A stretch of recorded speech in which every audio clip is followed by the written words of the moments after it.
Bonjour, j'espère que vous allez bien.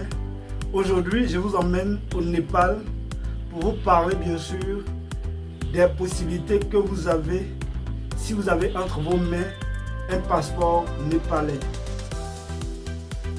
Vous savez, j'ai décidé de faire une série de vidéos sur ma chaîne pour dire à tous nos confrères et sœurs qui ont un projet de voyage mais qui ne savent pas quoi faire, qu'avec simplement leur passeport, peu importe leur pays d'origine, peu importe leur continent, et aussi ils ont la possibilité de voyager dans d'autres pays ou même de visiter d'autres pays s'ils le souhaitent, avec simplement leur passeport. Donc nous n'avons pas besoin de risquer nos vies en passant par la Méditerranée parce qu'on veut simplement voyager. Je sais que si vous avez décidé de voyager, c'est pour une bonne cause, mais ça ne vaut pas la peine de risquer votre vie. Vous pouvez bel et bien voyager en ayant votre passeport entre vos mains. Donc pour parler bien sûr des détenteurs d'un passeport népalais, nous allons faire cela en 4 points. Il y aurait possibilités. La première possibilité, ce sont les pays dont vous pouvez avoir accès où vous n'avez pas besoin de vous soucier du visa. Je dirais les pays sans visa. Donc pour cette première possibilité, vous avez accès à 11 pays. Voilà. Mais j'oubliais une chose, si c'est la première fois que vous voyez ce visage, je m'appelle Kofi et ici vous êtes sur Visamo International, la chaîne qui promeut l'aviation, le voyage et le business. Si vous aussi vous êtes passionné par cette thématique-là, abonnez-vous simplement pour qu'on puisse faire l'aventure ensemble. Donc voilà les 11 pays concernés, parlant bien sûr de la première possibilité dont vous disposez si vous détenez un passeport népalais. Nous avons Barbade, Dominique, Gambie, Haïti, Île Cook, Inde, Malaisie, Pakistan, Philippines, Saint-Vincent et les Grenadines et enfin Singapour. Voilà la liste des 11 pays concernés. Parlons bien sûr de la première possibilité, je dirais les pays sans visa. Mais attention, il y a des pays, pour pouvoir y arriver, voilà, accéder, vous êtes obligé de transiter par un autre pays avant d'arriver à votre destination. Dans ce cas-là, vous avez besoin d'un visa de transit, puisque vous devez passer par un autre pays pour arriver à votre destination finale. Mais ce n'est pas dans tous les cas, voilà, souvent. Bon à savoir, ça c'est la première possibilité. La deuxième possibilité concerne bien sûr le visa à l'arrivée. Quand on dit visa à l'arrivée, c'est-à-dire c'est lorsque vos pieds vont fouler le sol de ce pays-là, dès votre arrivée à l'aéroport, c'est là que les agents de l'immigration vont vous délivrer votre visa avant que vous ne sortiez de l'aéroport. Si vous prenez par la voie terrestre aussi, c'est à la frontière terrestre, dès votre arrivée à la frontière, avant de rentrer dans le pays, c'est là que les agents de l'immigration vont vous délivrer votre visa. Donc pour cette deuxième possibilité concernant le visa à l'arrivée, vous avez accès à 24 pays. Parlons bien sûr des détenteurs d'un passeport népalais. Donc nous avons Bangladesh, Bolivie, Burundi, Cambodge, Cap-Vert, Comores, Djibouti, Égypte, Guinée-Bissau, île Maurice, Laos, Madagascar, Maldives, Mauritanie, Mozambique, Niue, Palaos, Rwanda, Samoa, Sénégal, Seychelles, Tanzanie, Timor oriental et enfin Tuvalu.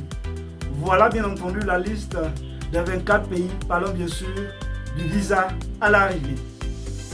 Troisième possibilité concerne bien entendu les pays avec autorisation de voyage électronique, en abrégé ETA. Ce que vous devez savoir, c'est que c'est un document numérique dont vous pouvez faire la demande en ligne. Je vais dire, vous pouvez l'obtenir en ligne avant votre voyage, sans toutefois oublier les frais de visa. Vous devez en tenir compte et garder cela à l'esprit. Voilà. Donc pour cette troisième possibilité, vous avez accès à bien entendu à, je dirais, 2 pays. C'est seulement 2 pays qui sont concernés. Voilà, nous avons le Kenya et le Sri Lanka. Ce sont les 2 pays concernés, parlant bien sûr des pays avec autorisation de voyage électronique. 4e et dernière possibilité concerne le visa électronique. Le visa électronique, c'est pratiquement la même chose que le précédent, l'autorisation de voyage électronique, parce que bien entendu, vous pouvez avoir le visa électronique en ligne. C'est un document numérique. Voilà. Et ce que vous devez savoir, les délais de traitement, et les frais et la validité, bien sûr, peuvent varier d'un pays à un autre. J'explique. C'est-à-dire, quand vous allez faire la demande de votre visa électronique en ligne, il y a des pays, ça prendra 1 jour, il y a des pays, ça prendra 2 jours, il y a des pays, ça prendra 3 jours, ainsi de suite. Donc, si ça tarde un tout petit peu, vous devez être patient et savoir qu'en matière de visa, chaque pays a sa politique et ses exigences. Bon à savoir. Donc, nous avons au total 53 pays. Je répète, 53 pays. Parlant bien sûr de visa électronique. Donc, nous avons l'Albanie, Antigua et Barbuda, Australie, Azerbaïdjan, Bahamas, Bahreïn, Bénin, Bhoutan, Botswana, Burkina Faso, Cameroun, Colombie, Côte d'Ivoire, Émirats Arabes Unis, Équateur, Éthiopie, Gabon, Géorgie, Guinée équatoriale, Hong Kong, Indonésie, Iran, Jordanie, Kazakhstan, Kyrgyzstan, le Salvador, Lesotho, Libye, Malaisie, Malawi, Moldavie, Mongolie, Montserrat, Myanmar, Nigeria, Oman, Ouganda, Ouzbékistan, Qatar, République démocratique du Congo, Sainte Kitts et Nevis, Sainte-Hélène, Sao Tomé et Principe, Sierra Leone, Soudan du Sud, Suriname, Syrie, Tadjikistan, Togo, Vietnam, Zambie et enfin Zimbabwe. Voilà bien entendu la liste des 53 pays parlant bien sûr de visa électronique. Donc pour résumer, nous avons la première possibilité où les pays dont vous pouvez avoir accès, les pays sans visa je dirais. Vous avez accès à 11 pays. Voilà. Deuxième possibilité, le visa à l'arrivée. Vous avez accès à 24 pays. Troisième possibilité, pays avec autorisation de voyage électronique. Vous avez accès à seulement 2 pays. Le Kenya et le Sri Lanka. Et enfin, quatrième et dernière possibilité, le visa électronique. Vous avez accès à 53 pays. Voilà ainsi détaillé les possibilités ou je dirais même les opportunités que vous avez si à l'avenir vous voulez visiter d'autres pays ou vous expatrier dans un pays quelconque. Donc voilà, c'est tout pour cette vidéo. Si vous avez des questions, on en parle bien sûr dans les commentaires. N'oubliez surtout pas de vous abonner.